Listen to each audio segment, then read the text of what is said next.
hindi nakapag-breakfast Yan, so ngayon pong umaga, huwag nating palampasin ang presensya ng Diyos. Ito ang araw na ibinabalik niya ang alab. Sabi nga po ay revival starts with you. Sabihin nyo nga po sa inyong katabi, revival starts with you.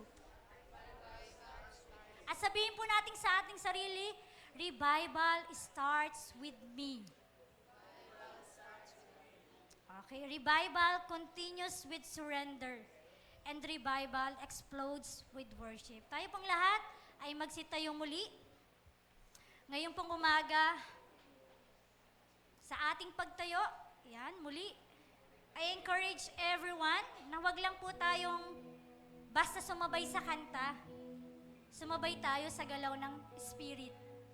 Ibalik natin yung alab, yung pananabik, yung pusong handang sumamba sa ating Diyos. Handa na po ba tayong mag-alab, panabik, at sumamba sa ating Diyos? Amen. Sabihin nga po natin sa Lord, you're the only one. Yan. Diba sabi po dun sa kanta? Kaya muli po, tinatawagan ko ang music team para muli po tayong pangunahan sa ating pag-awit.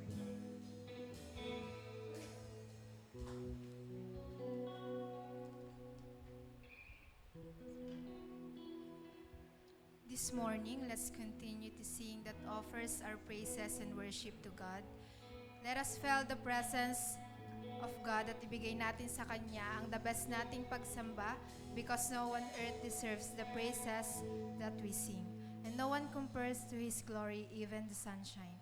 So let's bring the best offering to Him. Let's offer our life that we redeemed by His blood through His mercy. Hebrews 13:15 says, by Him, therefore, let's offer the sacrifice of praise to God continually. That is the fruit of our lips, giving thanks to Him. Let life surrender to God is the best offering.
at pagsamba.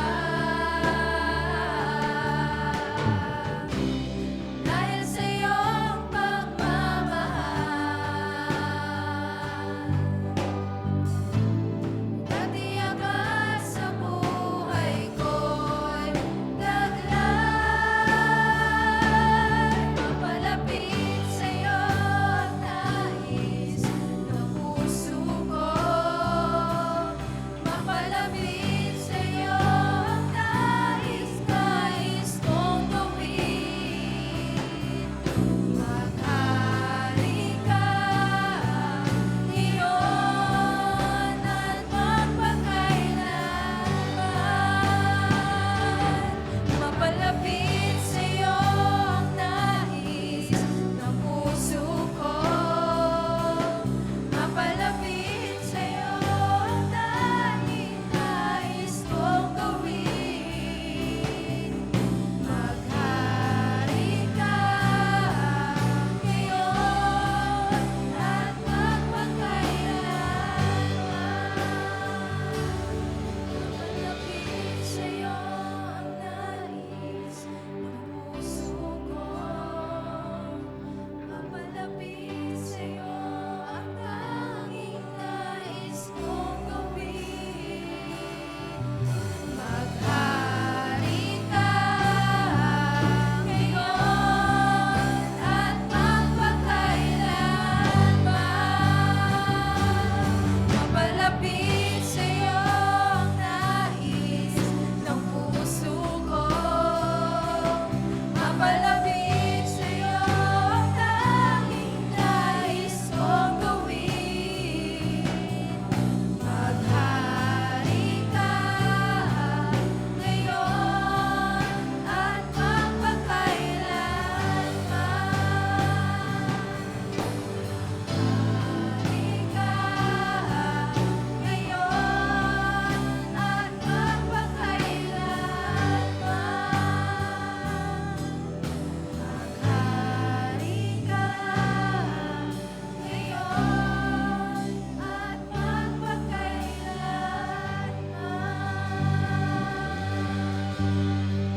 Yes, Lord. Salamat, Lord. Tunay po, Panginoon, talaga maghari ka, Panginoon, sa buhay ng bawat isa sa amin, Panginoon. Tulungan niyo po kami, Panginoon, na patuloy na mag-rely, Panginoon, sa inyong kalooban, Lord. Salamat, Lord, sa inyong mga pinakamataas na papuri at pagsamba, Panginoon. Sa pangalan ni Jesus we pray. Amen and amen. Po, maaari na po muna tayong umupo.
Hello, Mike says, good morning po. Pray po muna tayo. Pray tayo. Lord, we thank you for this morning that you have given us. Thank you, Lord God, once again for the opportunity that we can listen to your word. Hinihiling ko po, Panginoon, ang pagkilos ng Santong Espiritu sa aming kalagitnaan. Pagpalain niyo po ito, Panginoon, at buksan niyo po aming puso't isipan. Tanggapin po ito, Panginoon. In Jesus' name we pray. Amen. Alam niyo po, doon po sa isa po sa mga museums po sa yung museo sa Israel, nilagay po nila doon sa yung nung kami po ay ni Pastor Ben ay pumunta po sa sa Korea, meron po sila doong War Museum na tinatawag. um, pinakikita po doon yung laban ng North Korea at South Korea. Um, isa pala po sa, kumbaga, malaking kinautangan ng loob ng mga Koreans. Yung South Koreans po, hindi po yung K-pop. Yung mga Pilipino po. Kasi isa po sa mga nagtanggol po sa bansa po nila ay mga Pilipino. Marami pong Pilipino po ang namatay po doon sa gera. Kasi ang nangyari po doon sa North at sa South, yung North Korea po ay backup po ng Russia at China. Samantalang yung South ay backup naman po ng Allied Forces. Ibig sabihin po, of course, US po plus Philippines po, no? Doon din po sa isang museum po sa Israel, nakalagay po doon sa, may war museum din sila, yung museo ng gera. Nakalagay po doon, sabi po doon sa isang statement na nakalagay, the people who are ignorant of their own history are bound to repeat them. Yung mga tao daw po na ignorante o walang alam sa kanilang kasaysayan ay uulitin nila yung mga nangyari. Alam niyo po, ganito po yan, no? I-apply po natin. Kapag kayo po, hindi po niyo alam yung kasaysayan ng inyong pamilya, ba't nagkaganito, ba't ganyan, alam niyo po, pag hindi niyo alam yung kasaysayan ng inyong pamilya, uulit-ulitin lang din po niyo yung mga pagkakamali po ng ating mga ninuno. O, totoo po yun. Kaya isa po sa bagay na dapat ninyong aralin, bakit ganito po ba yung sitwasyon namin? So, aralin po niyo yung history ng pamilya niyo. Kasi pag hindi po kayo natuto doon sa pagkakamali ng inyong mga magulang at ng inyong mga ninuno, maniwala po kayo, uulitin din lang po ninyo yung mga ginawa po nila. Ngayon pong umaga, titingnan po natin, kasi ang Diyos naman po talaga, gusto na talaga na i-revive tayo. Gusto ng Diyos talaga revival eh. Gusto ng Diyos talagang yung gamitin tayo. Gusto ng Diyos pasiglahin naman tayo eh. Walang problema sa Panginoon eh. Pero makita natin, ba't parang hindi nangyayari? Well, pinag-aralan natin yung buhay ni Jonah, kinakausap naman siya ng Diyos eh. Inuutusan siya ng Panginoon. Anong problema ba? Ayaw niya sumunod eh. So, yung disobedience po sa kasaysayan ng Israel, noon pa po yan. Kumbaga paulit-ulit na nilang ginagawa yan. Kaya nga, tayo po ngayon, pinag-aaralan po natin yung Biblia, hindi lang po bali isang historical book, yung libro ng kasaysayan, kasi kasaysayan naman po talaga ito eh. Kundi ito po ay kasaysayan na nagtuturo po sa atin. Na kapag hindi po natin, alam niyo po, sinunod yung sinasabi, yung mga warning ng Biblia, uulitin din lang po natin yung mga pagkakamali po doon sa Biblia. So, ngayon po, titingnan po natin, bakit, katulad po ni Jonah, ginagamit siya ng Diyos, kinakausap siya ng Panginoon, untusan siya. Ayaw naman niya sumunod eh. Tinuturuan siya ng Panginoon na, di ba? Ang gusto niya, lipulin yung isipin mo, 120,000 na tao. Sabi niya, dapat siyang pinapatay niyo, Panginoon, masasama sila. Sabi ng Panginoon, hindi. Mapagmahal ako, mahabagin ako eh. Ikaw nga, nagmamalasakad ka doon sa yung gumapang na halaman. Yun lang. Hindi ikaw nagtanim nun. Nung mamatay, galit na galit ka. Hindi pa kaya doon sa mga taong yun. So ngayon pong umaga mga kapatid, titingnan natin, ano po ba yung nagiging hadlang? Ba't hindi mangyari din po yung revival? O, titingnan po natin mula po dito, makikita po natin, yung Israel, hindi po sila natututo. Titingnan po natin. Wala po yung aking clicker. Nandiyan naman po yung ating tech. Sabi ko na eh. Ayan. Nakita na po nyo? Ang tawag po natin dyan, lakihan po ninyo yung mata. Mamaya, lalabas po yan. Sige, sisimula. Iyan! Di ba? Hindi ikaw yan. Baka sabihin, ba't gay itsura? Wala pa akong makita yung picture eh.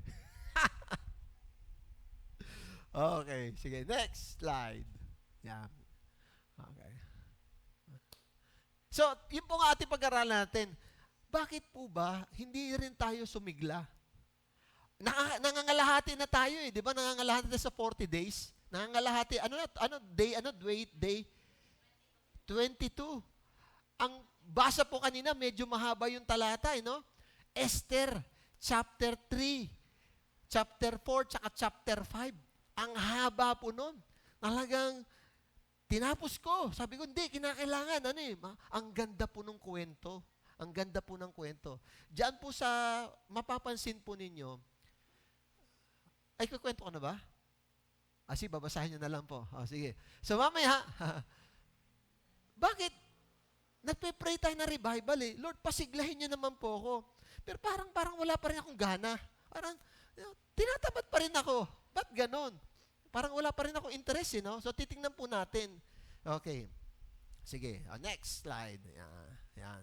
Tapos yan. Huwag ganyan, ha? Okay, next. Babasahin muna natin sa English. Okay, English po muna tayo, no? Sabi po, Nehemiah chapter 5 po tayo. Pero pwede na nyo buksan nyo yung Biblia. Sabi po rito, so ang kwento po, bumalik na po yung yung Israel sa mula sa Babylon, ha? Babylon. Mga alipin, kawawa. Ang kwento po kasi, may mga Hudyo po, sabi po natin, pinalad po sila. Parang si Nehemiah, maganda yung naging pwesto po nila doon sa Babylon. Pero iilang tao lang po yun. Meron naman po na halos yung karamihan, siguro mga 95%, mga hindi ho pinalad, sila po yung mga alipin, mga mahihirap. So pinabalik sila ng hari. Iba yung pinabalik na sila, no? So maiilan lang po mga tao na na pinalad, gumanda ang posisyon. Kumbaga yumaman din talaga sila doon sa Babylon kasi maganda ang posisyon, no? Ito na ngayon yung Now the men and their wives raised a great outcry against their fellow Jews. Some were saying, we and our sons and daughters are numerous in order for us to eat and stay alive, and we must get grain. Others were saying, we are mortgaging our land, isinasanla, mortgaged mo, no? Our fields, our vineyards, our homes to get grain during the famine. Still others were saying, we had to borrow money to pay the king's tax on our fields and vineyards. So nagbubuwis pa sila. Next. Okay. Although we are of the same flesh and blood as our fellow Jews, though our children are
nilang mga anak. Ngunit ipinapaalila namin ang aming mga anak. Sa katunayan, ng ilan sa mga anak namin babae ay naipagbilan na para maging alipin. Isipin mo, pinagbibili. Wala kami magawa sapagkat ang aming bukirin at ubasan ay kinamkam na sa amin. Okay. Labis akong nagalit nang marinig ko ang reklamong ito. Nagpasya akong harapin ang mga pinuno at ang mga hukom. Pinaratangan ko sila ng ganito, ano nagawa ninyong magpautang na may tubo sa inyong mga kababayan? Kaya tinipon ko ang mga tao sa isang pangkalahatang pulong. Sinabi ko, sinikap nating mapalaya ang ating kapwa Hudyo na naipagbili sa ibang bansa. Ngayon naman, kayo ang naggigipit sa kanila upang ipagbili ang kanilang sarili sa inyong na mga kapwa nila Hudyo. Hindi makapagsalita ang mga pinuno, mali ang inyong ginagawa. Patuloy ko, dapat kayong matakot sa Diyos at gumawa ng mabuti upang hindi tayo hamakin ng mga pagano. Okay, next. Ang mga kababayan nating nagigipit, sabi ni Nehemiah, pinahihiram ko ng salapi at pagkain. Ganon din ang ginawa ng aking mga kamag-anak at mga tauhan. Huwag natin silang pagbayarin ng interes ng kanilang pagkakautang. Ngayon ibalik ninyo ang mga bukirin at ubasan sa mga sa may mga utang sa inyo. Pati ang kanilang tanimang ulibo at tahanan. Ibalik din nyo ang naging interest ng perang ipinahiram ninyo. Gayon din ang mga trigo, alak at langis na ipinapahiram ninyo sa kanila. Sumagot yung mga tao, yung mga leader yung mga leader. Ibabalik namin ang lahat ng iyon sa kanila. Sagot nila. Hindi namin sila sisingilin. Tutuparin namin ang inihiling mo. Ipinatawag ko ang mga pari at ipinanumpa sa harap nila ang mga pinuno upang tuparin na mga ito ay kanilang pangako. Bakit tinawag pa yung pari? Tapos na sila, Pexman, may ganon pa para kung sa atin pa dito, notaryo. Manunumpa ka sa harap ng abogado. Notaryohan para talagang may deklarasyon. Tingnan mo, 13, ipinagpag ko ang aking kausuutan. Ganyan ang nawa ang gawin ng Diyos sa mga ari-ara ng mga taong hindi tumpuad sa kanyang pangako. Ipagpag din sana nila silang tulad nito at maghirap. Lahat ng naroon sumang-ayon na sinabi, mangyari nawang sinabi nyo, purihin nila si Yahweh at tinupad ng mga tao ang kanilang mga pangako. Tingnan po natin mga kapatid, ano po ba yung issue? May mga iilang Hudyo, katulad ni Nehemiah, pinalad po sila, ang ganda ng trabaho nila. So nagkapera sila sa Babylon. Bumalik sila, siyempre, may kakayanan. Pero napakalaking bilang ng mga Hudyo, mahirap po sila Pagdating po doon sa Jerusalem, galing silang Babylon bumiyahe sila, wala silang pera. Ngayon, ito pong mga may kakayanan, ang ginagawa nila, nagpapautang sila sa mga tao. Tapos, ang gagawin nila, dalagyan nila ng interes. Pag hindi sila makabayad, anong gagawin? Kaya nga tayo may tinatawag na Pag ang tawag doon, pag ikaw ay nagsasanla, sinasanla mo yung titulo, anong tawag doon? Kinokolateral. Pag hindi ka nakabayad, anong gagawin? Babatakin. Kukunin. Maiilit po yun. Bagamat may redemption period na 1 year sa atin, pero paano pag wala kang pera? So makita po natin, ang ginawa po nila, usury. Pag sabi niyo usury, yung labis-labis na paglalagay ng interest sa utang. Sa atin yan, anong tawag natin doon? Bombay. Bombay. Diba? Ngayon, hindi lang Bombay, mga Pilipino na din. Ang matindi nito, yung mga Hudyo, ginagawa nila sa kapwa Hudyo. Ay, isipin niyo po tingnan niyo mga kapatid, meron silang proyekto na dapat tapusin, yung gawain ng Diyos. Paano nila tatapusin? Mismo sa loob ng kanilang grupo, sa loob ng Israel, sila po ay pinagsasamantala ng iba. Number 1, tingnan po natin. Bakit po hindi minsan tayo tinutugon ng Diyos sa revival? Taking advantage of others. Ano po yan sa Tagalog? Pinagsasamantalahan natin yung iba. Palibasa, sila nang gigipit, tayo naman gumagawa tayo ng pera sa kanilang kagipitan. Siyempre po mga kapatid, iba po pag ang inyong hanap buhay po'y puninarya. Iba po yun. Kasi yung kalungkutan natin, kasiyahan nila. Iba po yun. Kasi siyempre. Pero ito mga kapatid, isipin niyo po ang ginagawa po nila, talagang pinapautang nila. Kasi nga, may ilang mga tao, gumandang buhay Ginigipit nila po nilang kanilang kababayan. Pinagsasamantalahan po nila dahil yung kahirapan. At matindi pa nito, hindi lang po yun. Pati yung mga anak po nila, ginagawa ng mga katulong. Wala nang sweldo yan, laki ng utang ng yung tatay. Dapat ikulang pa yan. Ganon. Lumapit po sila, nagreklamo sila kay Nehemiah. Alam niyo po, tingnan niyo po, sige po, tingnan po natin. Diba? So, bakit nagigipit yung mga tao? Una, diba nabasa natin, kasi po sila nagbubuwis po sila doon sa hari. Itong buwis na to, ito yung pinapasweldo sa mga sundalo, pagkain ng hari. Laureate ang hari, ang sarap Hirap na hirap yung mga tao. Tapos, ang paniningil pa ng buwis, sinasamahan pa ng daya. Meron ba doon sa Bible ng dadaya, ng naniningil? Meron. Yung mga pandak. Sino yun? Si Sakeo. Oh, ganun ang trabaho nila. Ginigipit nila yung mga tao. Walang magawa kasi siyempre may nagbabantay na sundalo, huhulihin ka, may kukulong ka. So wala silang magawa. Isipin niyo po nagbabayad sila ng buwis para doon sa hari, nagbabayad sila ng interest para doon sa kanilang mga kababayan. Oh, grabe. Grabe po. Tapos, hindi pa po yun. Nung panahong ito, tapos sabi po nung binasa natin, nung panahong yon, meron talagang tagutom, ang hirap ng buhay. Alam niyo po mga kapatid, yung tagutom, wala tayong magagawa dyan eh. Economic crisis, wala tayong magagawa dyan. Di ba? Bumagsak ngayon tumaas ang peso ngayon, bumagsak ang dollar. Pero, bagsak pa rin yung peso. Wala tayong magagawa doon eh. Kaya mo bang wala kang control doon eh. Pero yung pagsasamantala sa ibang tao, yun may control ka doon. Yung pagpapautang na may interest, yun may control ka doon.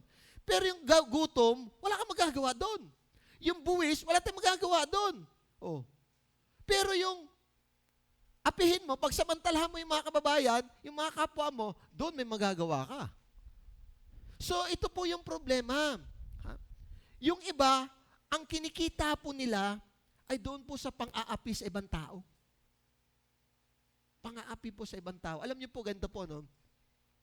Marami pong mga tao, kahit Christian, yung kanilang trabaho, yung kanilang negosyo, hands off ang Diyos. Ay Lord, huwag mo pakikialam ito. Hanap buhay ito eh. Walang Diyos dyan. Mali. Mali. Sa lahat ng aspeto ng ating buhay, ang Diyos ay merong pakialam. Kasi yan lahat galing yan sa Panginoon. O, titingnan mamaya, isa pa lang po ito. May mga tao, yung kanilang negosyo, ayaw nila isasama ang Diyos. Kasi alam nila, pag isinama nila ang Diyos sa kanilang negosyo, maraming mababago. Dapat naman po talaga. Dapat po talaga. Kasi yun, blessing yan ng Panginoon eh. Kaya maging yung ating trabaho, yung ating mga ginagawa, yung ating mga pinagkakakitaan, dapat yan nagpapasakop sa Panginoon. Dito hindi. Dito hindi. Kaya yung gawain na pagtatayo po ng Israel, yung bakod pa lang po, hindi matuloy-tuloy. Bukod sa may kalaban sila sa labas, di ba? Marami sila kalaban eh. Ay may kalaban sila sa loob. Mismo yung kanilang mga kababayan, yung mga kasama nila, inaapi po yung mga kasama rin nila. Sabi ni Nehemiah, paano natin matatapos ang gawain ng Panginoon kapag ganyan ang inyong ginagawa? Alam niyo mga kapatid, kapag ang iyong hanap buhay, ang iyong trabaho, yung iyong ginagawa, mag-estudyante ka, hindi mo ibinigay sa Panginoon yan, maniwala ka, malabo magkaroon na revival. Kasi yung revival po mga kapatid, nangyayari lang yan kapag merong full surrender. Talagang lubos at lahat na pagsuko sa Panginoon. Pag hindi po nangyari yan mga kapatid, maniwala ka, hindi magkakaroon ng revival sa ating buhay. Ito po yung problema po ni Nehemiah. Alam niyo po, nung pinag-aralan ko po yung buhay ni Jonah, na-realize ko, grabe pala to si Jonah, no? Tindi, no? Tigas din ng ulo. Ang tigas pa ng kalooban. Pinag-aaralan po natin yung buhay ni Nehemiah, matindi rin ito. Grabe. Mamaya makikita niyo kung gaano siya katindi na leader. Talagang naninindigan siya pagdating sa Panginoon. At hindi siya natatakot kung ano sasabihin ng tao. Mamaya makikita po natin kung yung yung ginagawa niya doon sa mga Hudyo na hindi sumusunod. Diba? So yung threat pala sa revival, hindi lang dahil kay Satanas, hindi lang dahil sa mundo, dahil po sa ating sarili, yun yung threat. Mismo galing sa ating sarili po yung yung dahilan kung bakit tayo po ay hindi palakasin ng Panginoon. Alam niyo po, ang sabi po ng Biblia, and I was very angry. Nagalit si Nehemiah. Oh. Sabi niya, itong problemang ito po ay dahilan sa pagiging sakim ng ating mga kababayan. Tama ba yon? Sakim. Mag-ingat po tayo, darating na pong eleksyon. Parang second week ng May, iba no? Second week ng May. Una, bigyan ko kayo ng tip. Huwag kayong boboto kapag may dynasty. Yung pamilyahan, huwag na ho nyo iboto, maniwala po kayo. Ginagawa nilang hanap buhay po ang politika. Pastor, wala nang mapili. Naku, yun lang masakit. Wala tayong mapili. Huwag po ninyo mga kapatid, ipagpalit ang inyong boto sa 2 kilong bigas. Maniwala po kayo. Pag ginawa niyo yan, huwag kang iiyak sa Diyos. Sabihin, ba't ang hirap-hirap ng buhay? Huwag kang iiyak sa Diyos. Kasi hindi siya makikinig sa iyo. Maniwala po kayo. Huwag niyo pong ipagpapalit. Kaya nga po sa amin, nagulat po ako na may pumunta. Sa tagal-tagal ko na po, mga 22 to 25 years na po nakatira, first time ko po, may pumunta sa bahay namin at nagbibigay ng pera. Para daw ibuto. Hindi ko alam. Nasa si Mami. Si Mami. Siyang kausap eh. 1,000? Kami 1,000? 1,000? Sabi ko nga eh, hindi na ba niya naisip na pastor ako? Sabi niya, hindi. Kaya pumunta siya. Hindi ba naisip Christian kami? Sabi nga nung pinagkwentuhan ko, malay mo, may mga Christian din tumatagap, kaya alam niya, pare-pares lang yung mga yan. Grabe, nainsulto po ako. Grabe, pinuntahan kami sa bahay, magbibigay ng pera. Nung nakita ko yung 1,000, ang liit. Ang liit naman. Sabi, dagdag, hindi. Nainsulto po talaga ako. Sabi ko, grabe. Sa tagal-tagal ko nakatira dito, first time, na may gumanon po sa amin, kapitbahay pa namin. Sabi ko, matindihan. Ngayon po daw, hindi na po ganon. High-tech na. Paano? GCash. Wala pong GCash eh. Paymaya. Wow. GoTime. Meron pa. Ano ba yung ano? Madami sila ngayon eh. Madami sila ngayon eh, no? Ganun daw, kaya hindi mahuli. GCash. So, mga kapatid, ito po yung problema po natin eh. Yung greed, grabe. Yung kumikita ka doon sa pang-aapi sa ibang tao. Ano sabi ni Nehemiah? Ako nga, pinapahiram ko yung aking mga kababayan kasama na aking pamilya at mga tao. Tapos kayo, ganun ang ginagawa niyo sa inyong kapwa. Paano natin matatapos ang gawain ng Diyos kapag ganyan? Kaya galit na galit po siya. Tingnan po natin next slide po. No? Kaya, mga kapatid, di ba? Galit na galit po siya. Kasi, hindi lang po dahil doon sa pangyayaring ito, nahinto yung gawain nila. Nahinto po yung gawain ng Diyos dahil po sa trabaho po ng mga kasama po niya. Grabe. Next, ano po yung talata? Kaya ang binasa natin sa English kanina, no? Oops, lampas na po. Atras. Ay, sorry. Ganun ba? Nawala yata. Wait. Dandahan lang po.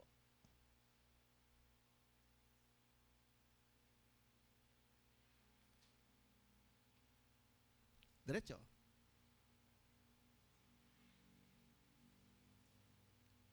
Umatras ka eh.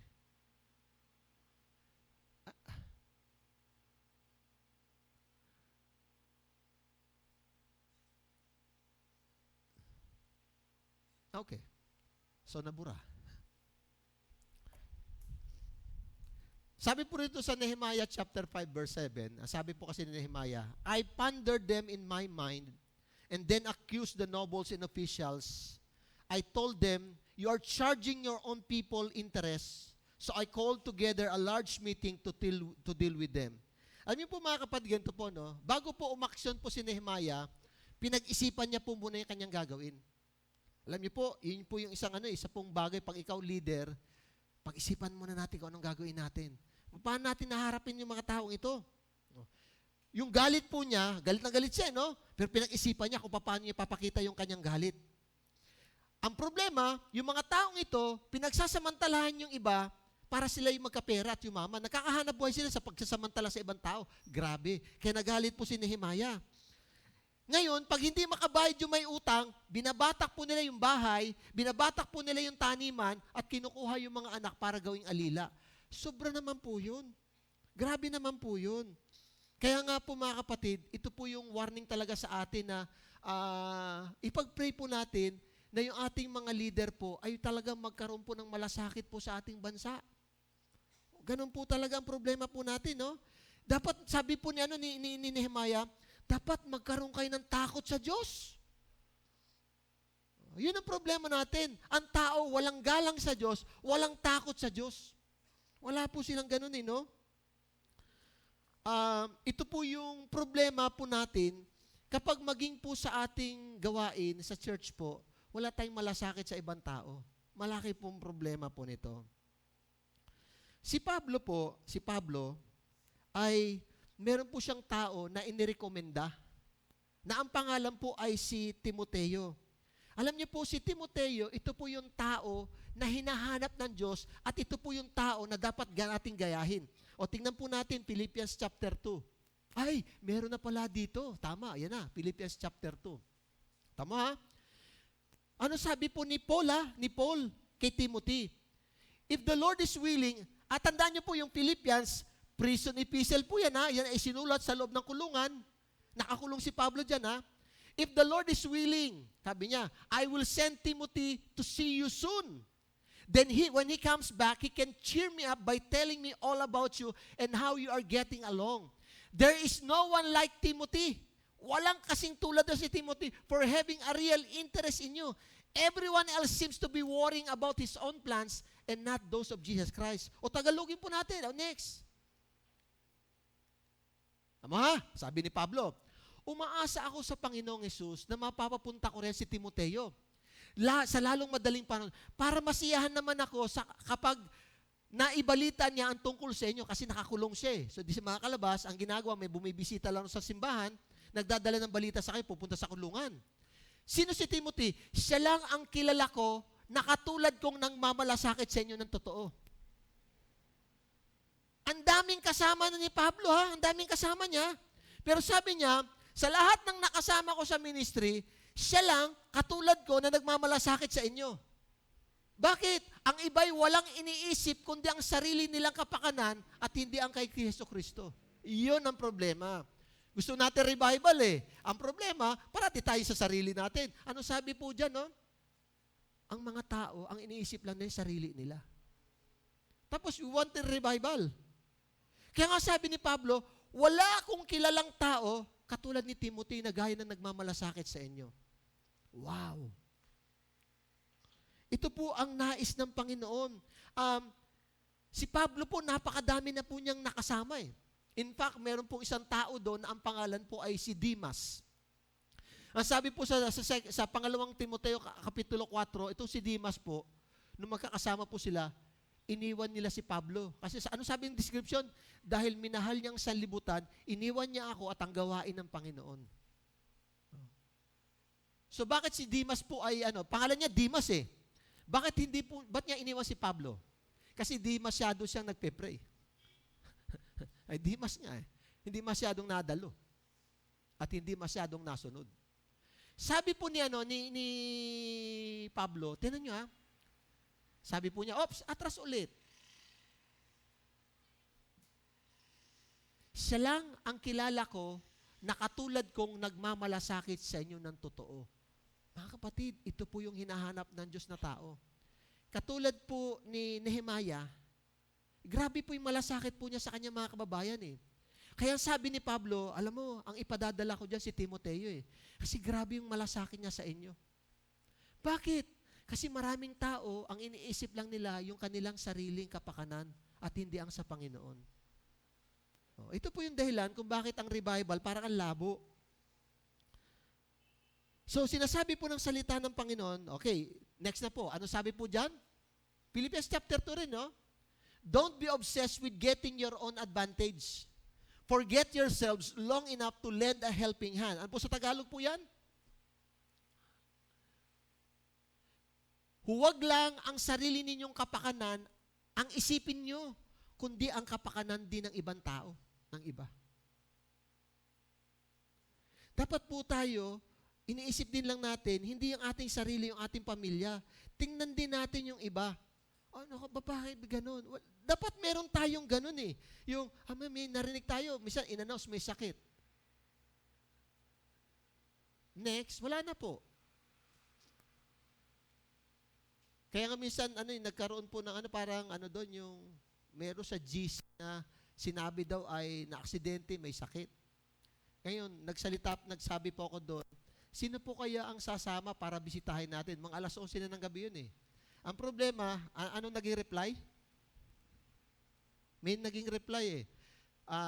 Ang reply po ay yung ang pinadala doon sa GC, yung kamay na nagpe-pray. May ganon, may nagpe-pray. Oh. Ay di, ang dami nagpadala ng ganon. Ay, hindi ko maintindihan kasi nilagay ko doon, ano ho ba ibig sabihin nun? Kayo po ba'y sasama o kayo magdadasal? Ay, kasi hindi ko maintindihan kung kayo sasama kasi pwede naman pagpupunta ron magdadasal din. O dyan na lang kayo sa bahay niyo magdadasal. So, tinanong ko po kasi ako'y nalilito. Slow kasi ako sa mga ganon eh. Yung, alam niyo yung mga ganon. O, yung mga angry face. Medyo mahirap. Hindi ako magaling sa ganon eh. Diba?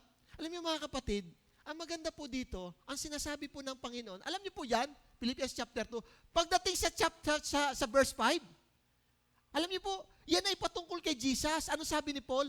Let this mind be in you which was also in Christ Jesus. Isipin ninyo yung maging pag-iisip ni Kristo. Na bagamat siya'y Diyos daw, hindi niya pinagsiksikan, pinagpilitang Diyos siya, kundi sabi niya, nagpakumbaba siya at siya'y naging tao. Yan. Yung palang, yung isipin mo yung kapakanan ng ibang tao, tulungan mo sila, hindi palayang pantao. Yan po ay Jesus.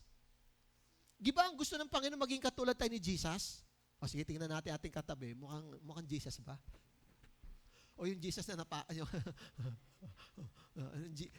di ba yun ang goal eh? Ang goal, Romans 8:29, maging kawangis daw tayo ng Panginoon eh. Alam niyo mga kapatid, magsisimula yung pagiging Jesus mo kapag iniisip mo yung kapakanan ng ibang tao. Kasi yung chapter na yan, kung babasahin hanggang 11, patungkol kay Jesus na yan, 5 to 11. Kung paano si Jesus nagpakumbaba, hindi niya pinagpilitang Diyos ang sarili po niya. Bagamat Diyos siya sabi doon, pero siya bumaba siya at naging tao siya para tayo iligtas. Ang sabi ni Paul, dapat magkaroon tayo ng ganong kaisipan. Kaya po yung revival nagsisimula kapag practically po mga kapatid, nagkakaroon tayo ng malasakit at talaga nagkakaroon tayo ng concern sa ibang tao. Diba? Ang sabi nga ni Pablo, wala akong kilalang tao na nagmamalasakit sa iyo katulad ni Timoteo. Grabe, no? Binanggit yung pangalan. Antindi. Sabi ko nga, dapat ganon. Ganon eh. Yun po yung goal po natin. Ha? Ang sabi po dyan, diba, look not only to your own interest. Pag sinabi mong look, ang ibig sabihin po niyan yung bigyan ng pansin, bigyan ng tulong sa panahon ng pangangailangan. Habi, ito yung kailangan natin, yung tao po na nagsisimula pa lang na sige. Yung ninong ko po, si Brother Fidel Asinas, yung kasama niyang pastor, ay di, sabi ng pastor, kasi magkaibigan po sila, sabi niya, Brother Fidel, samahan mo ako sa East Avenue po. Meron po akong bibisitahin na may sakit. Ito si Brother Fidel, yun po Vice President po, ngayon po ay BDO. Retired na po siya. Alam niyo po, pumunta po sila ron sa hospital. Ay di yung pastor, ipagpe-pray na po yung may sakit. Ang ginawa ni Brother Fidel, lalaki naman po, minamasahe po niya yung lalaki. Nakita po na sa simula, siya, yung talang in pain, ganun siya ng ganun sa ospital. Ang ginawa ni Brother Fidel, yung parang minamasahe po yung kamay po niya. Tapos habang nagpipray, pastor, nagpipray din po siya. Alam niyo po ba yung lalaki nakatulog? Nakatulog po siya. Sabi nga nung pastor, ikinukwento niya po sa amin, sabi niya, alam mo, grabe pala yung masahe ni Brother Fidel, nakakatulog. Samantalang daw siya, pag minamasahe daw yung misis niya, para lang tumigil, ayoko na, para balian daw niya, para tumigil, sabi niya, wala nga daw kapag ipag-ibig eh. Di ba? So doon makita natin, maging sa pagbisita natin sa may sakit, nakikita din yung ating pagmamalasakit. Sabi niya, first time daw niya nakita yung tao na in pain dahil sa prayer, tsaka yung alam mo yung panalangin, ay nakatulog po siya. Grabe, sabi ko. Kasi sabi nga niya, yun yung masahe na may pag-ibig, may pagmamalasakit talaga, tinugon ng Panginoon. Alam niyo mga kapatid, ito dapat sana po yung ma-develop po natin na yung pagmalasakitan natin iba. Alam niyo po, hindi malayo magkakaroon ka ng revival. Huwag lang ang sarili ninyong kapakanan ang iyong isipin. kundi ang kapakanan din ng iba. So ito po yung ito yung naging problema po ni Nehemiah. Yung mga kasama po niya, naku po mga kapatid, walang malasakit sa mga kasama po nila. Ang iniisip lang nila kung paano sila kikita at paano nila pagkakakitaan yung kanilang mga kababayan. Grabe mga kapatid. Kaya ito po, ipag-pray po natin na sana ito po yung matutunan po natin. Unang dahilan, because we take advantage of other people. Pangalawa po, tingnan natin. Ano pong dahilan? Bakit hindi magkaroon ng revival? Next. Sunod. Inappropriate relationship. Ito, pakikita ko sa inyo kung sino si Nehemiah at paano siya naging leader. Sa Tagalog po yan ay hindi nararapat na relasyon. Okay, tingnan natin. Doon na po tayo sa Tagalog. Tagalog na po, no? Nehemiah 30 na tayo. Tagalog na, okay. So, una ano ba naman ito? Una, pinagsasamantalahan nila yung kapwa. Pangalawa, may problema pa sila. Yung mga kasama po niya, hindi sila sumusunod doon sa prinsipyo ng pag-aasawa at pakikipagrelasyon sa iba. 13:23, nalaman ko rin noon na maraming Hudyo na nag-asawa ng mga babaeng taga-Ashdod, Ammon at Moab. Narinig niyo po ba yung salitang Ammon? Ammonites, Moabites? Sino po yan? Yan po yung mga kalaban ng Israel.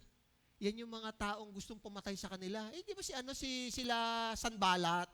Hindi kayo yan ang mga Dahil dito, kalahati ng kanilang mga anak ay nagsasalita ng wikang Asdod, ang iba ay wikang Banyaga. Ngunit hindi sila makapagsalita ng wika ng Huda, yung Hebreyo, no? Pinagalitan ko ang mga kalalakihan. Isinumpa sila. Anong ginawa pa? Pinalo at sinabunutan. Grabe. Sabi ko sa iyo, tingnan natin kung anong klaseng leader yan. Pagkatapos pinanumpa ko sila sa pangalan ng Diyos na sila at ang kanilang mga anak ay hindi mag-aasawa ng mga dayuhan.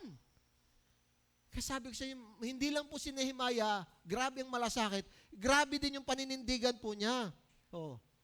Isipin niyo po galit na galit po siya nung malaman niya, ba't dito mga to? Sino ba itong mga yan? Bakit kayo nag-asawa niya? Di pinagbabawal ng Diyos yan Next. Ano sabi? Sabi niya, hindi ba iyan ang sanhi ng pagkakasala ni Solomon? Sinabi ko sa kanila, walang sinumang hari sa amang bansa na tulad niya. Mahal siya ng Diyos. Si Solomon ay mahal ng Panginoon at ginawang hari sa buong Israel. Subalit nagkasala siya dahil sa mga babaeng banyaga. Susundin ba ninyo ang inyong masamang halimbawa at susuway sa Diyos dahil sa pag-aasawa ng mga dayon?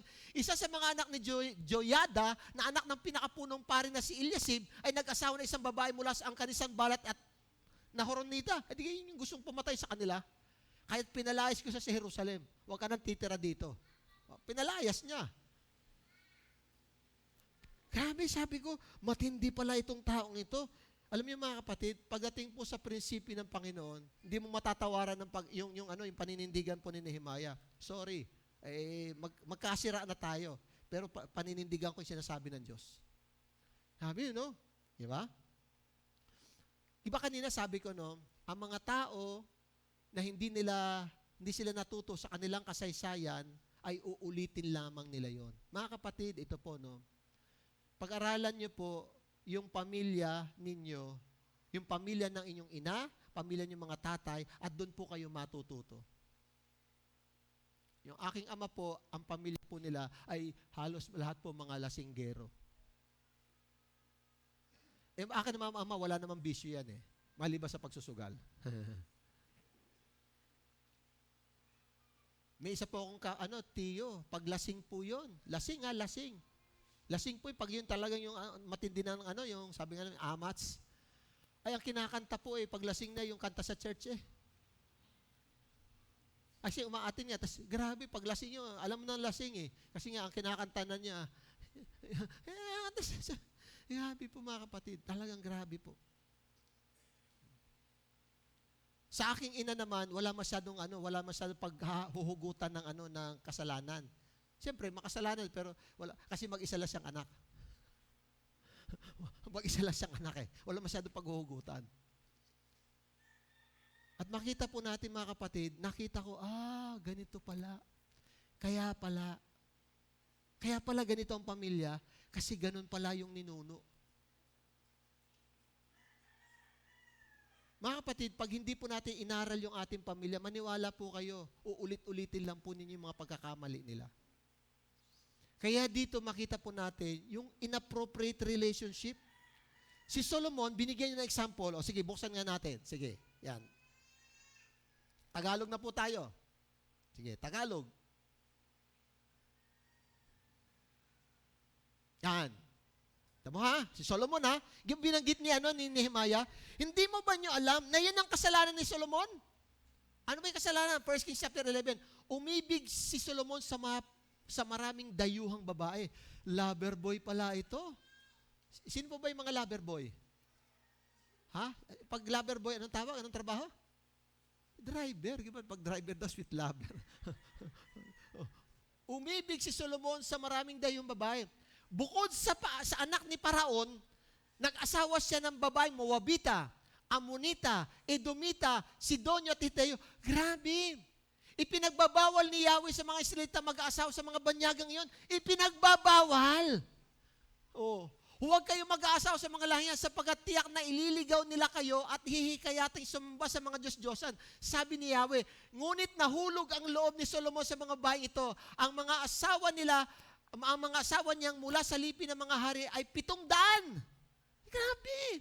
At ang kanyang mga asawang lingkod ay 300. 1,000 ang asawa niya. Wow! Diba? Doon sa nyaw. Grabe! 365 lang po ang isang taon. Ay, di makakailang ulit pa. Grabe! Hindi ko alam kung nakikita niya pa ito mo. Sino nga pala? Asawa niya po. Asawa! Sesya ka na, limutan ko. Asawa ko pala ito. Hindi ko alam. Ganun. Ba't ganyan? Ito po, 700. At 300 po, 1,000 po ang kanya naging asawa. Grabe. Yan daw ang macho. Hindi po. Yan yung isinumpa ng Diyos. Mahal na mahal siya ng Panginoon. Sabi mahal siya ng Diyos eh. Pero dahil sa pagsuway po niya, itinakwil siya ng Panginoon. Mga kapatid, warning po sa atin po ito. Wala pong revival kapag itutuloy po natin yan. Maniwala po kayo. Oh. Diba? Diretso natin. Sa Bible yan diretso. Verse 4. Nang matanda na si Solomon, nahikayat siya na sa mga ito na sumamba sa kanilang mga Diyos-Diyosan. Hindi sila nanatiling tapat kay Yahweh. Hindi niya sinundan ang halimbawa ni David na kanyang ama. Sumamba si Solomon kay Astarte, yan po yung ngayong mga Diyos-Diyosan. Ang Diyosa ng mga Sidonio at kay Milcom, ang karumal-dumal na Diyos ng mga Amonita. Itong si Milcom po ito po yung baby sacrifice, yung baby po nyo, susunugin doon sa harapan po niya. Kaya karumal-dumal, Gumawa ng mga kasama si Solomon laban kay Yahweh at hindi niya sinundan ang halimbawa ng kanyang ama si David. Sabi niya, may tatay ka namang maayos, ba't hindi na sinunod mo? Na buong katapatang naglingkod kay Yahweh. Grabe mga kapatid. Bakit nagkaganon si Solomon? Kasi nga inappropriate yung mga relationship niya Hindi tama. Sabi nga pag 700, tas 3,000 pa yung kanyang ay grabe. Pag yun ay nilagyan mo ng bahay, hotel ang gagawin mo. Hotel. Ang dami nun 1,000. 1,000 pala 1,000 kwarto po yun. Oh. Nung siya'y matanda na, tinan niyo mga kapatid, bakit pinagbabawal? Sabi ni Nehemiah, kasi yan ang problema ni Solomon. Mahal na mahal siya ng Diyos, pero dahil sa kanyang di pagsunod, itinakwil siya ng Panginoon. Hindi niyo po ba alam na pagkatapos ni Solomon, nahati na ang Israel? Nahati dahil sa kanya Nahati na po yung Israel Pagkatapos po niya, dahil nga siya po ay hindi sumunod sa Panginoon. Isipin mo yun? Kaya nagkagulo na po Pati ang Israel tsaka Huda, naglaban-laban na sila dahil po sa kanya. Aralin natin yung ating pamilya, matututo po tayo sa kanila. Amen po ba mga kapatid? Ano yung una? Hindi natin iniisip yung kapakanan ng ibang tao. Pangalawa, hindi tama pong relasyon, mga ugnayan. Alam niyo po, hindi lang naman yung pakikipag-boyfriend tsaka pag-girlfriend Mag-ingat po tayo sa mga kaibigan natin kinukuha. Yung mga kaibigan natin. Kasi mga kaibigan natin, tamo, next, ano sabi natin dyan? Yung inyong mga relasyon, ingatan po ninyo, pumili po kayo ng ng tamang mga kaibigan din. Bakit? Ano sabi po ng Proverbs chapter 12? Ha? Sabi dito, the righteous choose their friends carefully. Yung taong maayos, maingat po siya sa kanyang mga kaibigan. Oh. Sa Tagalog, ginagabayan ng taong matuwid ang kanyang kaibigan, ngunit ililigaw ka ng mga taong masama. Kapag ang iyong kaibigan hindi maayos, isang araw ililigaw ka ng mga yan. Kaya magiging maingat sa school, yung mga nagiging barkada mo, mag-ingat ka, maniwala ka, makaka-impluwensya sa iyo yan. Oh. Kasi yung ating mga kaibigan, siyempre kaibigan mo, close people yan, malapit sa iyo yan, nakaka-impluwensya po sa atin yan. Kapag yung mga yan ay hindi nakakatulong sa iyo, na ilapit ka sa Panginoon, huwag mo silang ituloy. Huwag mong ituloy. Ako po ay nag-backslide nung ako po ay high school, pero umattend din ako ng church, parati lang nasa likod. Pero hindi ko sinasabi mga nasa likod, nagba-backslide, din naman po ganon. Ako po yung sinasabi ko po, opo. Dati, pag pumunta ako sa church, nakaporma ako. Hanggang sa pumunta ako sa church, nakashort na lang ako, nakasinelas. Ganun ang ginagawa ko, nadul ako sa likod. Ay di, may mga tropa pips po ako doon na mga katulad ko din. Isipin niyo po yun na nagba-basketball kami, hindi matatapos yung basketball, suntukan na pagtapos eh. Ganun na po. Wala na, hindi magtatagal, mamaya. Dahil pustahan, ay lahat magpatalo, ay di yun. Nag-backslide po ako nun, tinuruan po talaga ako ng Panginoon. Kaso, nakita ko po na wala naman nangyaring pakinabang sa akin. Kaya mula doon sa likod, hindi ko sinasabi na sa likod, hindi po kayo, ako yun Mula doon sa likod, pumunta ako ng gitna. Ay kasi, biro mo nagpipres, nakikwentuhan sila sa likod. Sabi ko,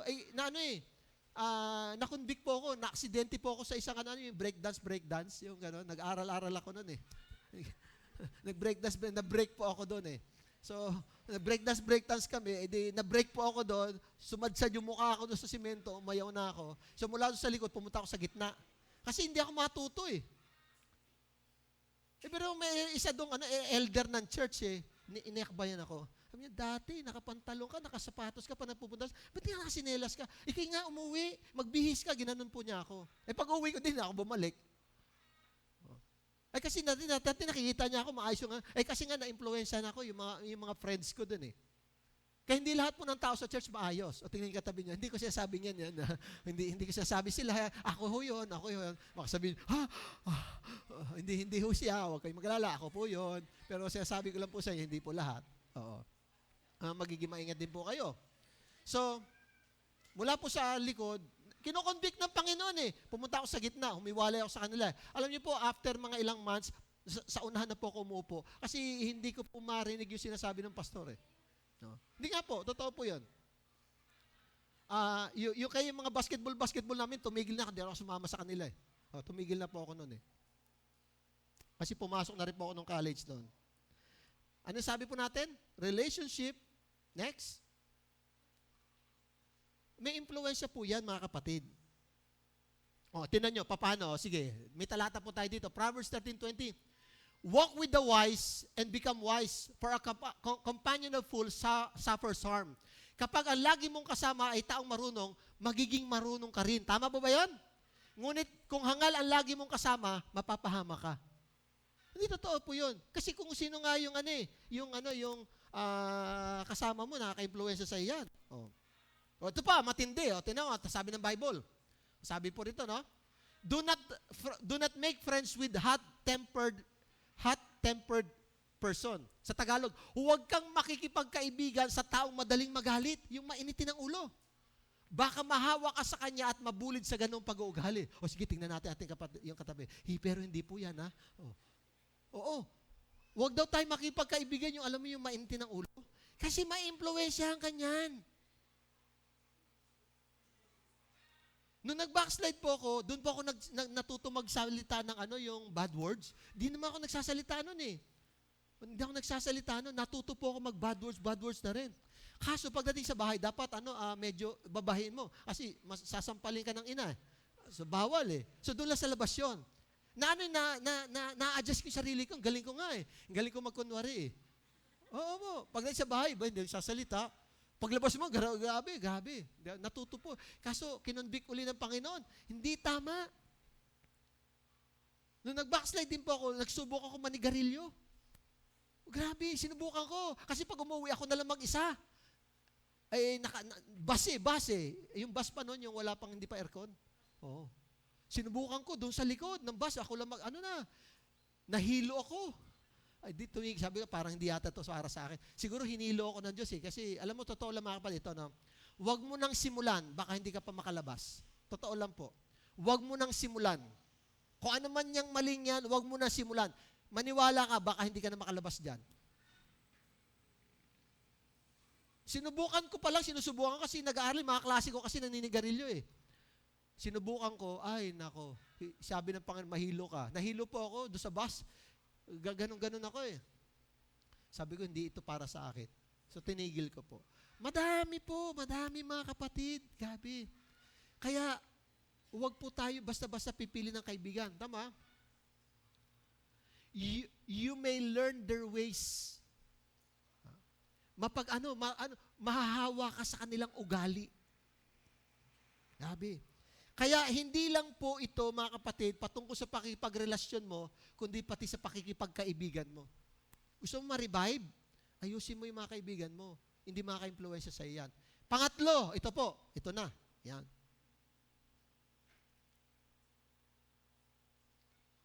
Next. Ano sa Tagalog yan? Kawalan ng galang sa araw ng Diyos. Issue ba ito? Issue po ito. O sige, tingnan natin yung talata. Nehemiah 13. Tingnan natin. Tagalog na po. Yung Tagalog na po, no? Tagalog. Tama ha? Tingnan niyo po. Hindi po nila ginagalang yung araw ng Panginoon eh, yung gawain ng Diyos eh. Nehemiah 13. Nalaman ko na rin ang mga Levita. Ito po yung mga yung mga nagtatrabaho sa church at mga out sa templo ay umuwi na sa kanilang bukirin sapagkat hindi sila tumatanggap ng bahaging nauukol sa kanila. So dapat talaga sila po yung may allowance, no? Nagalit ako sa mga namamahal at sinabi ko, bakit pinabayaan ninyo ang templo ng Diyos? Tignan niyo, pinabayaan ninyo ang templo ng Diyos. Tahanan ng Diyos yan eh. Kaya't pinabalik ko ang mga Levita at mga awit sa templo at muling pinagtrabaho sa kanila ang kanilang tungkulin. Kumakanta po sila, naglilinis sila ng church. Sabi niya, dapat yan, meron niyang allowance. O, diretso natin. Ang sabi, no? Dahil dito, ang lahat ng mamay ng Huda ay muling nagdala na ikasampung bahagi. Kaya po yung tithes, dito po natin ginagamit po yan. Pansuporta sa gawain yan eh. Ng kanilang mga inanim butil, alak at langis at inipon ito sa mga bodega. Pinamahala ko ang paring si Selemias, si Sadok na dalubhasa sa kautusan at si Pidayas na isang Levita. Pinatulong ko sa kanila si Hanan at ang anak ni Sakor at apo ni Matanias. Alam kong mapagkakatiwalaan sila sa namamahagi ng pangailangan ng kanilang mga kasamahan. O tuloy. Diretso. Yan yung issue ha. Yung tahanan ng Diyos pinabayaan nila. Alam mo, sa sobrang grabe po yung puso ni Nehemiah, sabi po niya, alalahanin po ninyo Diyos ko ang ginagawa kong para sa templo at sa pananambahan doon. Alam niyo, minsan, kapag yung sobrang-sobra kang pagod, no? Iniisip mo yung ibang tao, di ka man nila iniisip. Sabi ng ngalan ni Nehemiah, Panginoon, ito naman ginagawa ko para sa inyo. Sana wag naman niyo po kalimutan yung aking ginagawa. Sabi niya, noon rin nakita ko ang mga taga-Huda. Tingnan niyo, taga-Huda, nagpipisa ng ubas sa araw ng pamahinga. Iba dati Sabat, ngayon po'y Sunday. Tama ha? Meron din namang mga nagkakarga ng asto at mga trigo, alak, ubas, igot at iba pang bagay na dinadala sa Jerusalem. Binalaan ko sila, huwag magtinda ng anuman sa araw ng pamamahinga. Bakit kayo nagtitinda, nagninegosyo kayo sa araw ng Sunday? Ang mga taga-Tiro na nasa lungsod ay nagdadala naman ng isda at lahat ng uri ng paninda. At sa araw ng pamahinga na pinagbibili sa mga taga-Huda na nasa Jerusalem. Aba, may mga negosyante na rin pumapasok. Dahil dito, pinagalitan ko ang mga namumuno sa Huda. Pinagsabihan ko sila, masama ang ginagawa. Tinatin ha? Ito mismo ang dahilan kaya pinarusahan ng Diyos ang yung mga ninuno at winasak ang lungsod na ito. Ano po yung dalawang dahilan? Bakit pinarusahan na ng Diyos ang Israel? Ano yung una? Ano yung una? Yung pakikipag-ugnayan, relasyon na hindi tama, hindi kayo pinarusahan niya. Yan ang sabi niya, yan nga yung kasalanan sila, kaya tayo pinarusahan eh. Pangalawa, yung mga taong ito, hindi ginagalaw ang araw ng Panginoon. Kaya sabi niya, pinarusahan tayo eh, no? Lalo ninyong ginagalitan Diyos sa ginagawa ninyong paglapastangan sa araw ng pamahinga.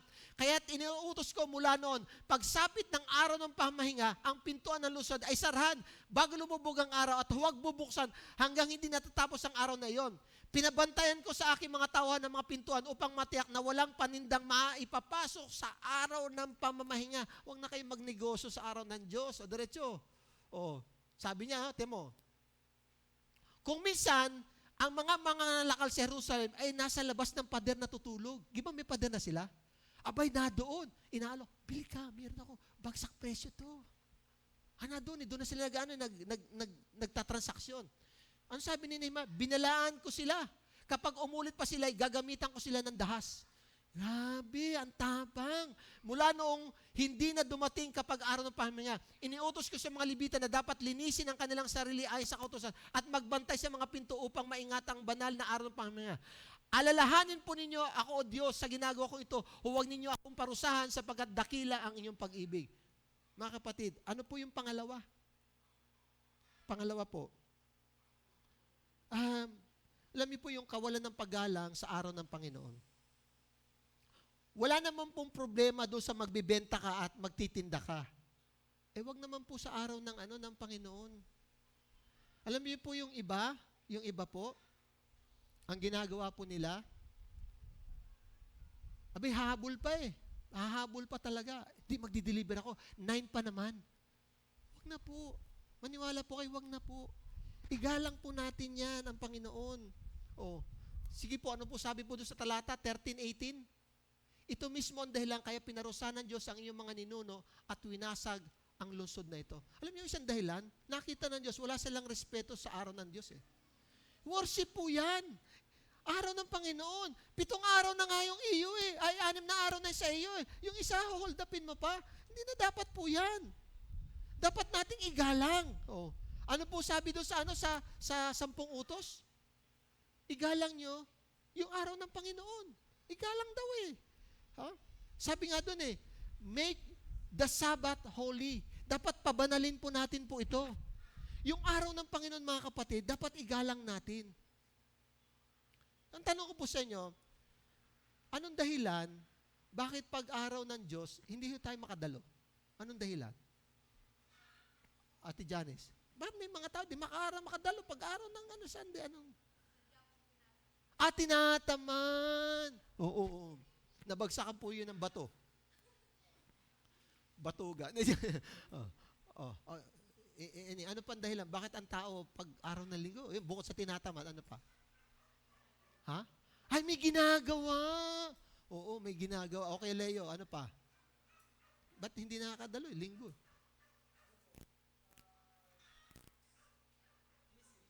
Busy. Okay. Alam niyo mga kapatid, ito po, sinabi po ng Panginoon, sabi po ni Nehemiah, isang dahilan po para hindi tayo ipagpala ng Diyos, hindi ka marirevive, kapag wala po tayong respect sa araw ng Panginoon. Lord's Day yan Ito po'y banal, tahanan po ito ng Panginoon, araw po ng Diyos, kaya wag nating kalilimutan po yan. Ang prinsipyo po, work 6, worship in God's house 1. Yun ang 6 na araw magtrabaho ka, 1 araw para sa Panginoon. Yung iba naman po, ang ginagawa po nila, hindi, magchi-church kami. Pero yung mga tao na tuloy-tuloy ang trabaho, ay mali pa din po yun. Alam niyo po ba sa Amerika, noong 1800s, pinagbabawal po nila na anumang negosyo ay bubuksan sa araw ng linggo. Pinakukulong po nila yon. Kaso dahil ang Amerika po nag-decline po spiritually, ngayon bukas na. Bukas na po talaga lahat. Kaya ang tao po talagang grabe po yung yung kakulangan talaga ng respeto po sa Panginoon. Ang araw ng Panginoon ay mahalaga po ito po'y araw po niya. Irespeto po natin, bigyan natin ng halaga kasi ito po'y sagrado. Katulad ng pangalan ng Diyos, hindi mo dapat gamitin sa walang katuturan. Ang araw ng Panginoon, dapat gamitin natin para sa Diyos. 3 bagay po mga kapatid. Ngayon pong umaga, bago po tayo mag-pray, ano pong dahilan, bakit pag may outing, may lakad, may transaksyon, hindi tayo nakakadalo. Anong dahilan?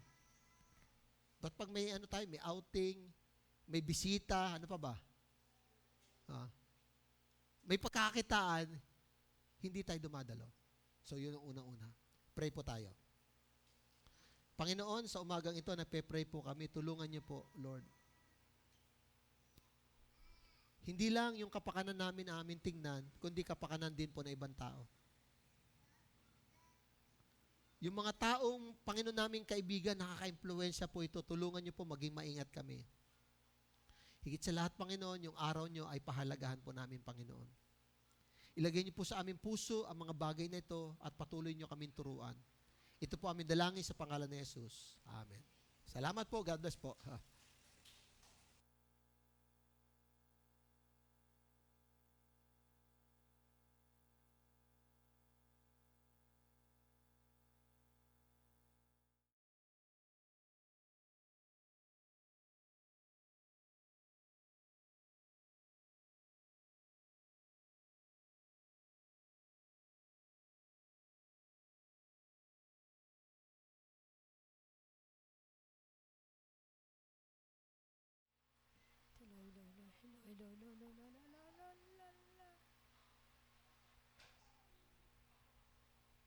Hello, hello.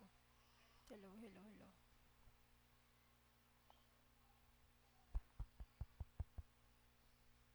Okay na. Okay na. Rinig mo. Hindi.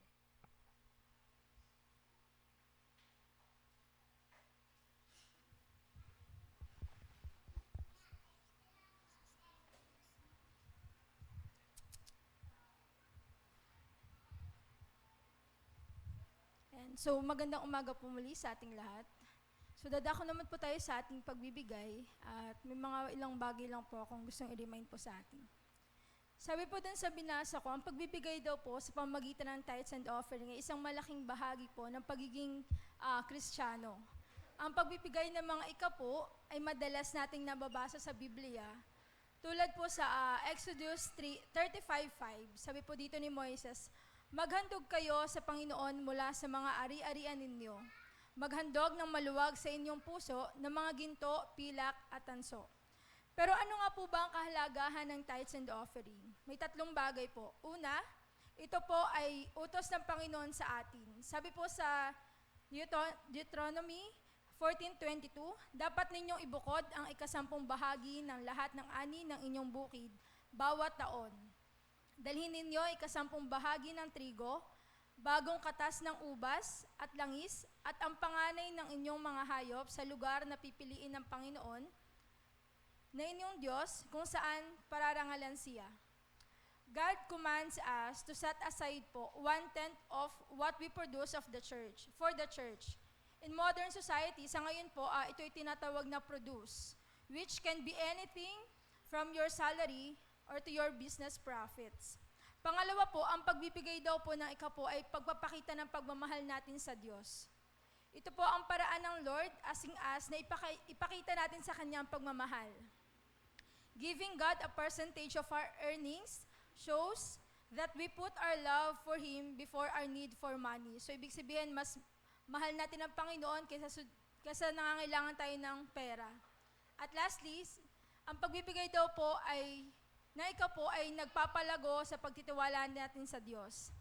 Sa pamagitan po kasi ng pagsasakripisyo natin sa mga ika-10 bahagi ng ating kita, natututo po tayo na itoon or mag-rely sa Panginoon. Maaring ay ika-10 bahagi po na ito ay maliit lamang kumpara sa ating mga kinikita. O kaya ito namang 10 bahagi ay talagang ito na yung magpapakain sa inyong buong pamilya sa isang linggo. Gayunpaman po, dahil naiintindihan po natin kung paano ang pagbibigay, natututo po tayo na magtiwala sa Diyos na siya po ang magbibigay sa ating mga kailangan. Sapat sa ating pangangailangan, hindi tayo magdadalawang isip na para ibigay ito sa Kanya. While 10% may be a sizable part po. Sabi ko nga po kanina, maaring itong 10% ay maliit lang na halaga. Or sa iba naman, malaking halaga. Ulitin ko po, yung pagbibigay daw po, ito yung nagpapakita ng 3 bagay. Ito po yung utos ng Panginoon sa atin. Pangalawa, pagpapakita ng pagmamahal natin sa Diyos. At pangatlo, nagpapalago po ito ng pagtitiwala natin sa Panginoon. Sabi po kayo na tinanong po tayo, ano daw po yung dahilan bakit hindi tayo nakakatend ng worship service? Sabi doon, tinatamad, may ginagawa o busy. Ngayon po, ang tanong naman, anong dahilan bakit di tayo nakakapagbigay natin mga ikapo, ng ating mga handog sa Panginoon? Baka kasi kulangin tayo sa sunod na linggo. Baka po kasi may pinaghahandaan tayo na mas mahalaga. Baka po, ang dahilan natin ay pinagpagudan ko to, pinagpuyatan ko to, akin tong pera. And lastly, baka naman inisip natin na wala naman pinagkakagastusan ng church. Mga kapatid, hindi po ganun dapat yung thinking natin. Kasi dito po, pinapakita natin na nawawalan tayo ng tiwala sa Panginoon. Hindi natin nakikita na ang Lord ang bahala sa mga susunod na araw. Sabi nga po dun sa Bible, di ba? Yung isang babae na nagbigay ng kanyang last money. Yan po yung talagang nakita ng Panginoon kung paano siya nagbigay ng offering. At yun sabi doon, yun ang tunay na paghahandog sa ating Lord. So sige po, instruct ko lang po, ito pong red box is para po sa ating mga ikapo at yung brown box po is para sa offerings. Ginagamit po natin to sa mga pagkakataon na may mga nagkakasakit, na aksidente, sa mga hindi inaasahang pangyayari po. So doon po natin siya kinukuha. So po, tayo pong lahat ay tumayo, tayo po'y manalangin. Panginoon, salamat Lord sa umagang ito at bahagi Panginoon na inyong gawain. Kami po ay dumudulog sa inyong harapan. Tulungan niyo kami Panginoon, bigyan niyo po kami ng open heart Panginoon at yung pusong masaya sa pagbibigay. Tulungan niyo rin po Panginoon, makita namin yung mga pangailangan dito sa simbahan at higit sa lahat yung patuloy na pagtitiwala sa inyo Panginoon na gagawin niyo po at kayo may control ng mga susunod na araw. Lord, salamat Lord sa inyo po na yung pinagkakatiwala ang aming malilikom na salapi o God para sa ikalalago na inyong gawain. Sa pangalan ni Jesus we pray, Amen. Sige po, maaari na po tayong magbigay.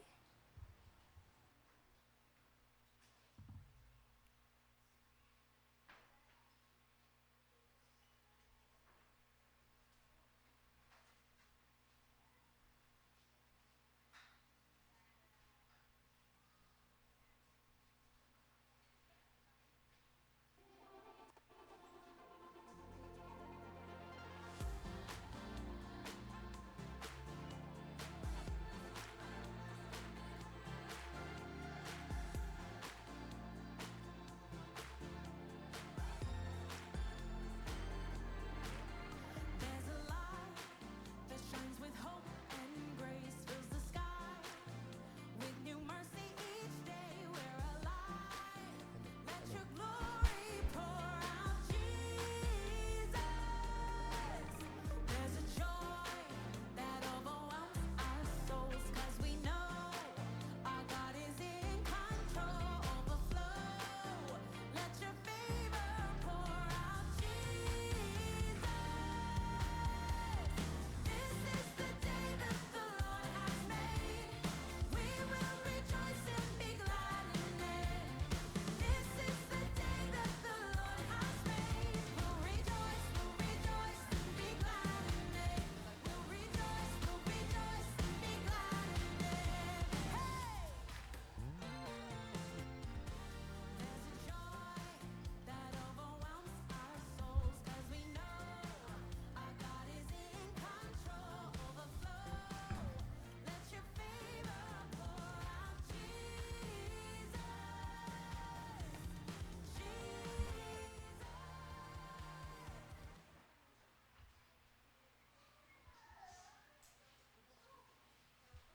Hello.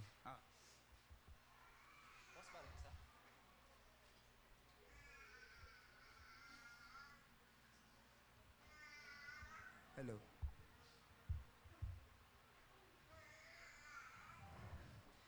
Noong panahong yon, habang patuloy na inuusig ang mga Christians, ay lalo silang mas nagiging kalat sa iba't ibang lugar upang ipahayag ang salita ng Diyos at nag-fellowship sila. Samantalang, ang isang tao na nagangalang Saulo ay patuloy naman sa kanyang gawain sa pagbatay, pag-usig sa mga Christian.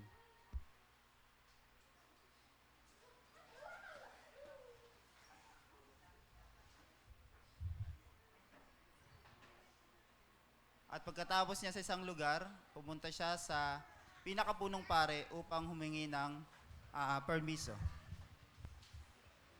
Pin- Pinakapunong pare, pwede po bang humingi ng kasulatan upang pumunta sa lugar na ito upang patayin ang mga ang mga taong sumasampalataya kay Jesus?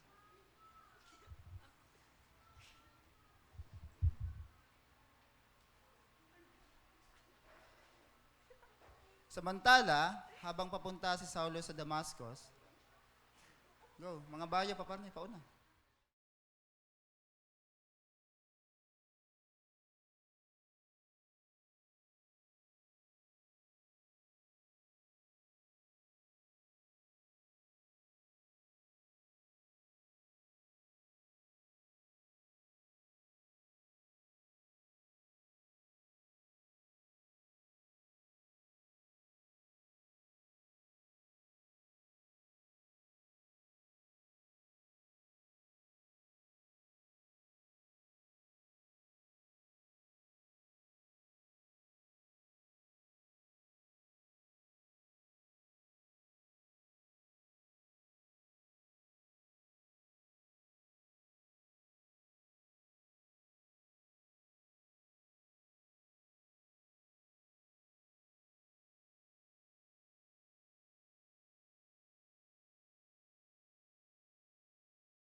Yan, isang mapagpalang umaga po sa ating lahat.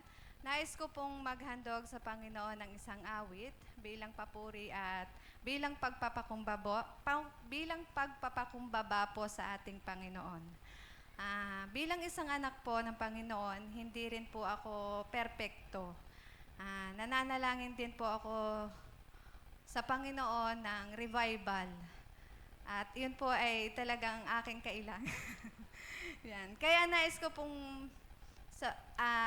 ilapit sa Panginoon. Ang dalain ko po sa Panginoon ay talagang ang Panginoon po yung maghari sa aking buhay. At kung kayo rin po, ay piling nyo rin po sa inyong sarili, ay marami rin po kayong pagkukulang sa Panginoon. Wag na po kayong magdalawang isip. Yan. Lapit po kayo sa Panginoon at sabihin po natin sa Panginoon na, Panginoon, kayo po yung maghari sa aking buhay.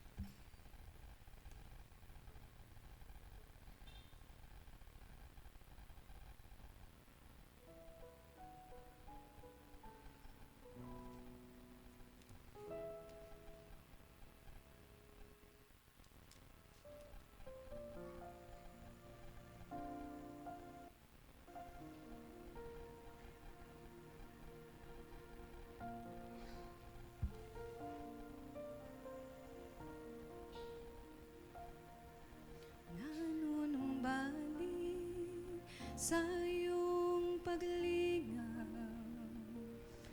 dinadalangin ang iyong pagtanggap, hinahanap ang iyong katuwiran,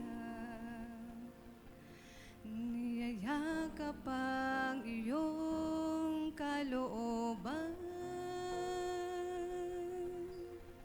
Maghari ka, Panginoong Jesus, maghari ka. Sa buhay ko, sa puso ko, Panginoong Jesus, maghari ka.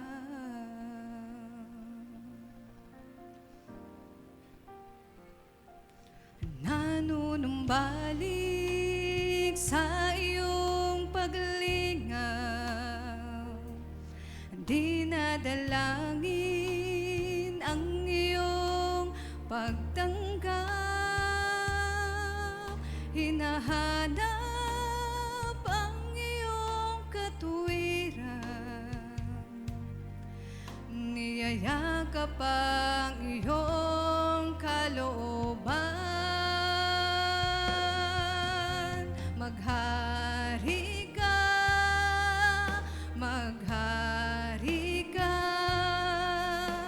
Panginoong Jesus, maghari ka. Sa buhay ko, sa puso ko, Panginoong Jesus, maghari ka.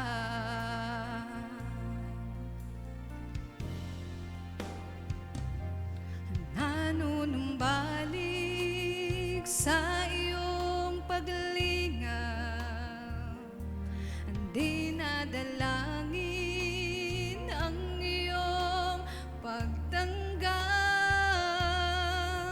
hinahanap ang iyong katuwiran, niyayakap ang iyong kalooban. Maghari ka,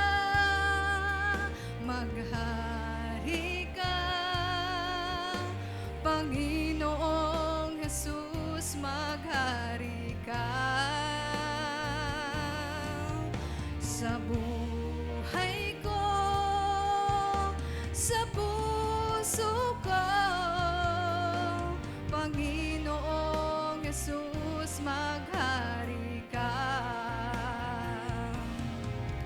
Maghari ka, maghari ka,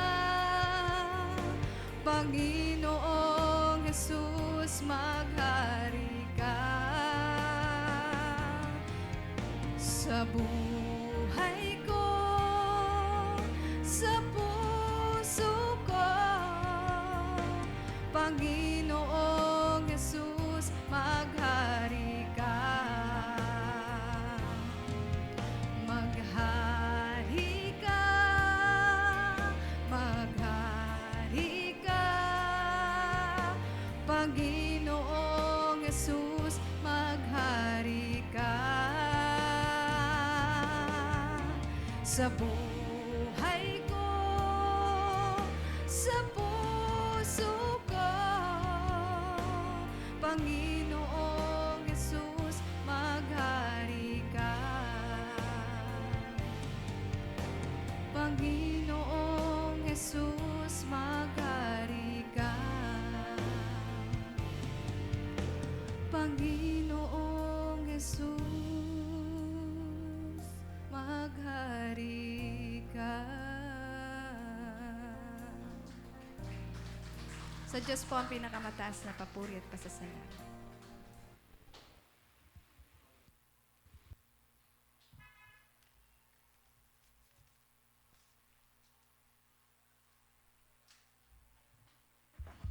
Tayo po ito may lahat, magwawakas po tayo sa panalangin. Ipagkatiwala po natin ang araw na to sa Panginoon. Panginoon, nagpapasalamat po kami sa iyong kabutihan. Tunay, Panginoon, sabi nga ng awitin, maghari ka sa buhay po namin, maghari ka sa aming pamilya, maghari ka, Panginoon, sa aming church, maging maghari ka sa aming bansa. Igawad po ninyo, Panginoon, ang kapayapaan, ang pag-iingat, Panginoon, ang pagpapala sa bawat isa, Panginoon Diyos. Kung meron man dito may karamdaman, hinihiling po namin ang iyong kagalingan sa kanila at sa kanilang mga mahal sa buhay, Panginoon. Pagpalain niyo po ang bawat isa, proteksyonan niyo kami, Panginoon, sa gawa ng kaaway, Panginoon Diyos, at ingatan niyo rin po, Panginoon, ang aming mga pamilya. Ito po aming dalangin sa pangalan ng Ama, ng Anak, at ng Santong Espiritu. Magsabi po tayo ng Amen. May palapan po natin, Panginoon. Upo muna tayo para po sa ilang pagbabalita. Una na po muna siguro yung pagbabalita. Ako na po muna. Una po ay i-announce na lang po natin yung may gawain po tayo sa Holy Week. Yung detalye po ay sa mga susunod na po natin i-announce po, no. Pangalawa, meron po church outing po sa April 26 and 27. Ito po yung overnight. So, ang 26 po ay Saturday. Hindi na po tayo sumabay na mahal na araw. Ang punta po natin po doon sa Villa Leodel, yun po yung venue sa may Candelaria po, Pahinga 2, ay 7 o'clock po ng gabi.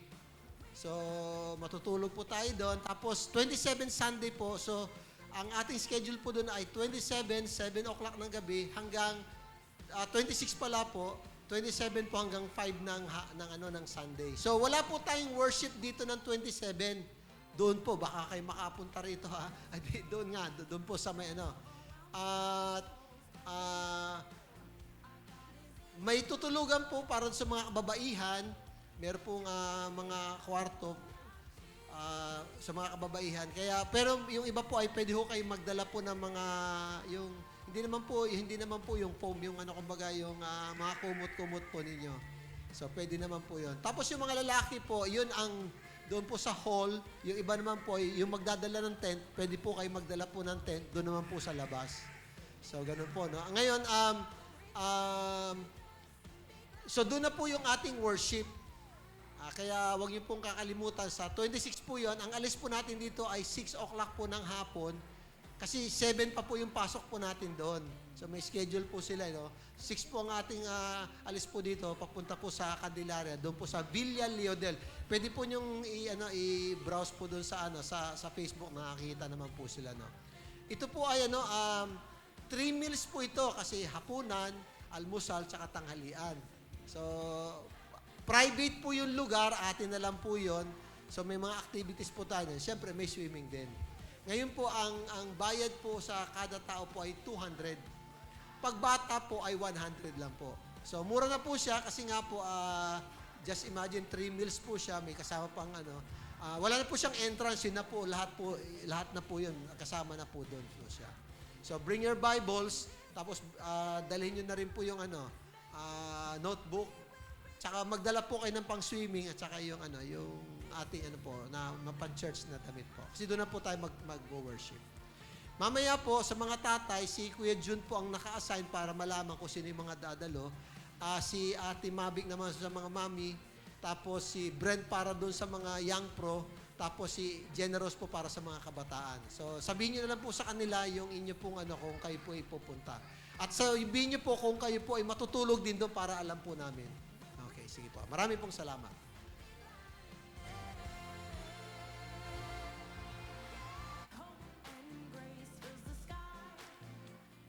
Yan, so good morning po muli sa ating lahat. At ngayon pong umaga ay meron po tayong mga visitors. Yan, si Kuya Al John Jimenez po. Maaari po ba tayong makatayo?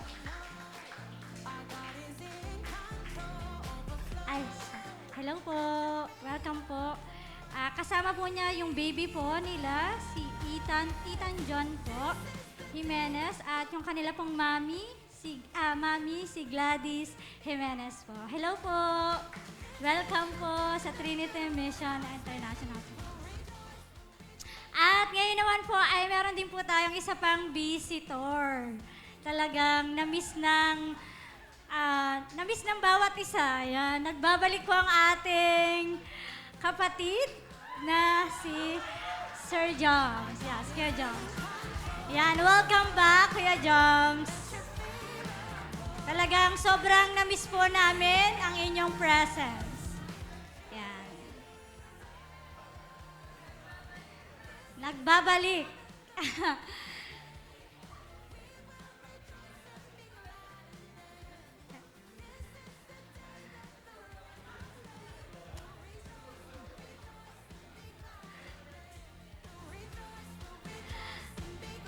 Ayan. At ngayon naman po ay patuloy pa rin po ang ating mga activities na kinakandak po dito sa ating church. Patuloy pa rin po ang ating prayer meeting every Tuesday po. 5:30 p.m. po ito, dito po sa church po. At patuloy pa rin po ang ating online prayer fellowship. Friday po, 7 p.m. sa Messenger group po. At patuloy pa rin po ang ating night of prayer and worship every last Friday, 7 to 9 p.m. dito po sa Tipas Church. At patuloy pa rin po ang ating youth worship service. Kumbaga ay, wala naman po masyado pang gathering ng Ignite. Ang pinapokusan na lang po muna ay visitation. Kasi nawala yung mga kabataan. Kaya kami ang napunta. Kahapon po ay nag-visitation po kami sa mga taga-Kalabasahan. At we pray and we hope po na maibalik po ulit yung gathering po ng Ignite. Yan yung mga binisita po namin, ay kayo naman po yung bumisita sa amin dito sa church.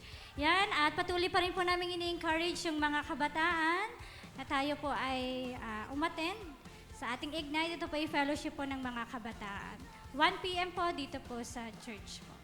At patuloy pa rin po ang ating campus ministry dito po sa Tipas Integrated National High School. Every Tuesday, Wednesday, and Thursday, 12 p.m. to 12:30 p.m. Sir Jerome, may continuous pa po ba or end na kasi magbe-vacation na? Next school year na po ulit. Ayan. So pag end na po siya, ito kasi vacation na po ng mga bata. And then next school year po ay continuous pa rin po yung ating campus ministry po dito sa Tipas Integrated National High School. Yan, at meron pa po ba tayong other announcement? Bukod po dun sa, okay, may nakalimutan pala tayo, birthday. Yan, so, syempre April na po ngayon, magbe-birthday po si Nanay, magkasabay, si Nanay Beth at si Nanay Laring sa April 13. Yan, happy birthday po, Nanay Laring at Nanay Beth. Yan, so, salamat po sa Lord sa buhay po ninyo.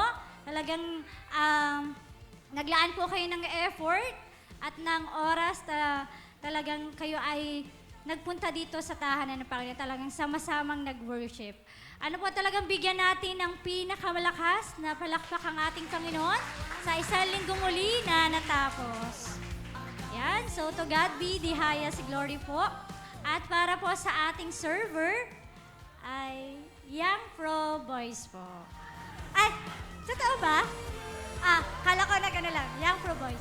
Yan, so salamat po mga kapatid at sa susunod po na Sunday ay makikita-kita pa rin po tayo. Yan, so pwede na po tayo pumunta sa ating mga small groups. Ganito po, wala na po tayong discussion.